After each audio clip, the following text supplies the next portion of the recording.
श्री स्वामी समर्थ. आजच्या व्हिडिओमध्ये तुम्हा सर्वांचं खूप खूप स्वागत. दिवाळीची सुरुवात होत आहे 17 तारखेपासून. सगळ्यांच्या घरी दिवाळीची लगबग चालू असेल. या लगबगीमध्येच आपल्याला या चॅनलवरती या व्हिडिओमध्ये तुम्हाला मी उपाय सांगणार आहे छोटे छोटे. ते नक्की करा, कारण या छोट्या छोट्या उपायांमुळेच आपलं आयुष्य बदलत असतं. त्यामुळे हे उपाय श्रद्धेने केले तर आपल्या आयुष्यामध्ये नक्कीच सकारात्मक बदल होतील.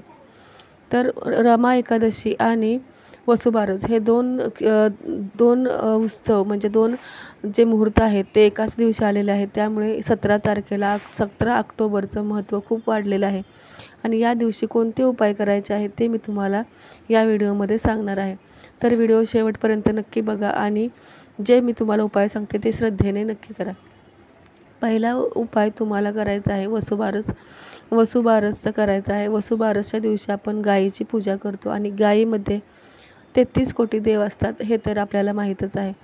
तर वसुबारस दिवशी आपल्याला गायीची पूजा कशी करायची आहे ते मी तुम्हाला सांगते. गायीचे जसे आपण गणपती बाप्पा येताना कसं पाय धुतो, जो गणपती घेऊन येतो, तसंच आपल्याला गायीचे पाय धुवायचे, त्याला हळदी कुंकू लावायचं आहे आणि गायीला गोडाचा नैवेद्य द्यायचा आहे, म्हणजे गोडाचं खायला द्यायचं आहे. तर तुम्हाला ह्या दिवशी गायीला गुळपोळी नक्की द्यायची आहे. गूळ आणि चपाती एकत्र करून दिली तरीसुद्धा चालेल किंवा गूळ वेगळा आणि चपाती वेगळी असं केलं तरीसुद्धा चालेल. त्यासोबतच तुम्हाला गाईला चारासुद्धा तुम्ही घालू शकता. जर तुम्हाला जमत नसेल गुळपोळी बनवायला किंवा तुम्ही कुठे बाहेर राहत असाल तर तुम्ही गाईला फक्त चारासुद्धा देऊ शकता.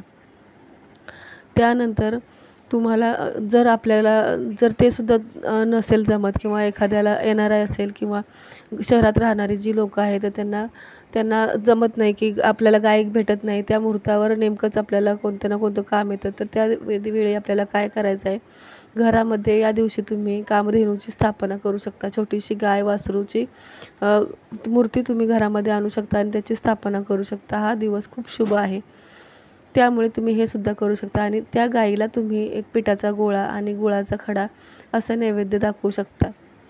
तो नैवेद्य तुम्हाला नंतर काय करायचा आहे, तो नैवेद्य घ्यायचा आणि तुम्ही पक्ष्यांना टाकू शकता किंवा तुम्ही एखाद्या झाडाखाली सुद्धा टाकू शकता. वसुबारसच्या दिवशी तुम्हाला हा उपाय नक्की करायचा आहे.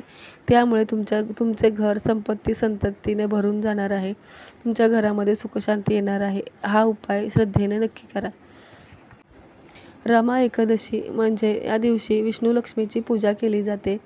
विष्णू लक्ष्मीच्या पूजेने घरामध्ये संपत्ती तर येतेच, परंतु विष्णू लक्ष्मीची रमा एकादशी दिवशी पूजा केल्याने आपल्याला मोक्षप्राप्तीचा मार्ग मिळतो किंवा मोक्षाची आपल्याला आस लागते. मोक्ष प्राप्त होण्याचे मार्ग आपले खुले होतात. म्हणून रमा एकादशी दिवशी विष्णू लक्ष्मीची पूजा नक्की करा. त्यासोबतच जर तुमची एखादी कोणती अपूर्ण इच्छा आहे किंवा तुमची कठीण इच्छा आहे, ती इच्छा तुम्हाला जर पूर्ण करायची असेल तर वसुबारसच्या दिवशी आजच्या दिवशी तुम्हाला गाईला जेव्हा आपण नैवेद्य भरवतो किंवा चारा भरवतो तेव्हा तुम्हाला काय करायचं आहे, ओम नंदिनी नमः, ओम देवी नंदिनी नमः या मंत्राचा 11 वेळा किंवा 21 वेळा जर तुम्ही हा मंत्र बोललात गाईसमोर किंवा जे आपण मूर्ती स्थापन करणार आहोत त्यासमोर जरी तुम्ही बोललात आणि मनातली तुमची इच्छा बोलून दाखवली तरीसुद्धा चालेल.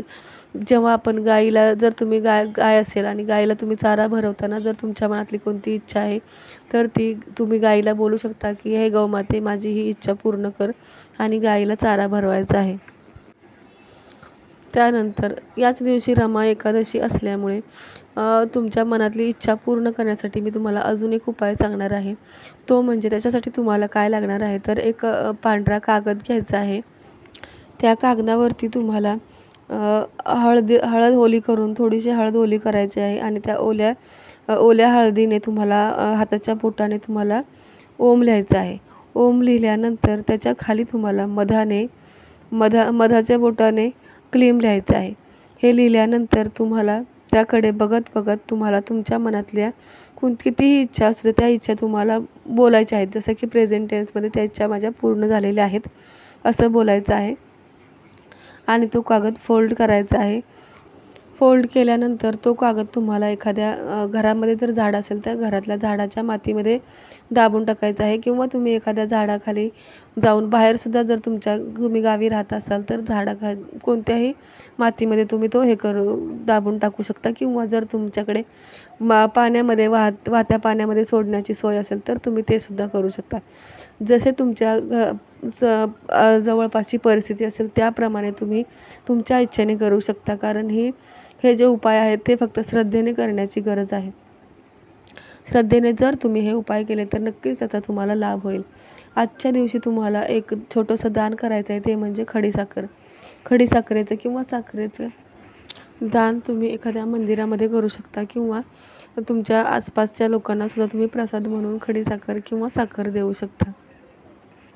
त्यानंतर अजून एक छोटासा उपाय सांगणार आहे, जे तुमच्या इच्छापूर्तीसाठी तुम्हाला खूपच लाभदायी होईल. त्यासाठी तुम्हाला काय करायचं आहे, एक तांब्या घ्यायचा आहे, कोणताही असू द्या, स्टीलचा घ्या किंवा तांब्याचा घ्या किंवा पितळेचा, कोणताही जो तुमच्याकडे तांब्या असेल किंवा ग्लास असेल, त्याच्यामध्ये तुम्हाला पाणी घ्यायचं आहे.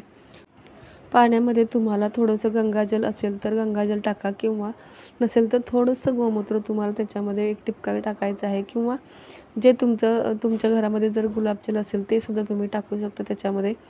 ते टाकल्यानंतर तुम्हाला त्या पाण्यावरती आपल्या हाताच्या बोटाने पाण्याकडे बघत बघत ओम श्रीम क्लीम नमः हा मंत्र 108 वेळा बोलायचा आहे. जर 108 वेळा तुम्हाला जमत नसेल तर जेवढा वेळ तुमच्याकडे आहे, 1 मिनिट 2 मिनिट न मोजता तुम्हाला हा मंत्र बोलायचा आहे.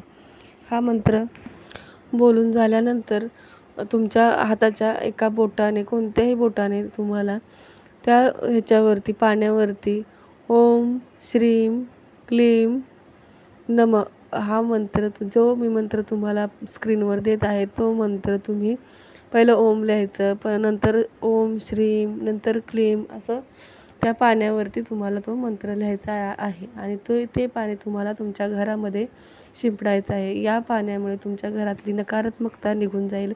तुमच्या घरामध्ये जर मनी ब्लॉकेजेस असतील ते सुद्धा निघून जातील. त्यासोबतच तुमच्या घरामध्ये जर पैसा टिकत नसेल तर तुम्हाला त्याच्यासाठी सुद्धा ह्या पाण्याचा फायदा होणार आहे. हे पाणी तुम्हाला सगळ्या घरामध्ये शिंपडून झाल्यानंतर घराच्या उंबरठ्यावर सुद्धा हे पाणी तुम्हाला शिंपडायचं आहे.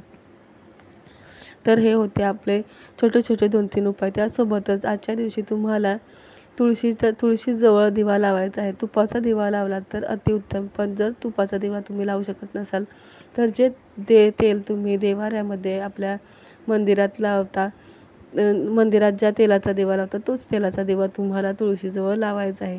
जर तुमच्या घरामध्ये तुळस नसेल तर तुम्ही घरामध्ये जर कोणतं झाड असेल त्या झाडाला सुद्धा विष्णू लक्ष्मीचे स्मरण करून तुम्हाला तो दिवा लावायचा आहे.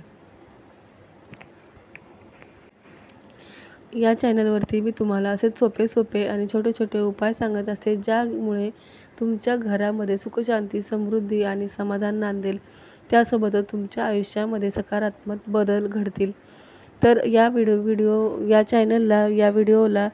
तुम्ही लाईक करा, शेअर करा, सबस्क्राईब करा. व्हिडिओ कुठेही आवडला असेल तर नक्की शेअर करा, नक्की सबस्क्राईब करा, नक्की लाईक करा. यानंतर पुन्हा भेटूया पुढच्या व्हिडिओमध्ये. तोपर्यंत श्री स्वामी समर्थ. धन्यवाद.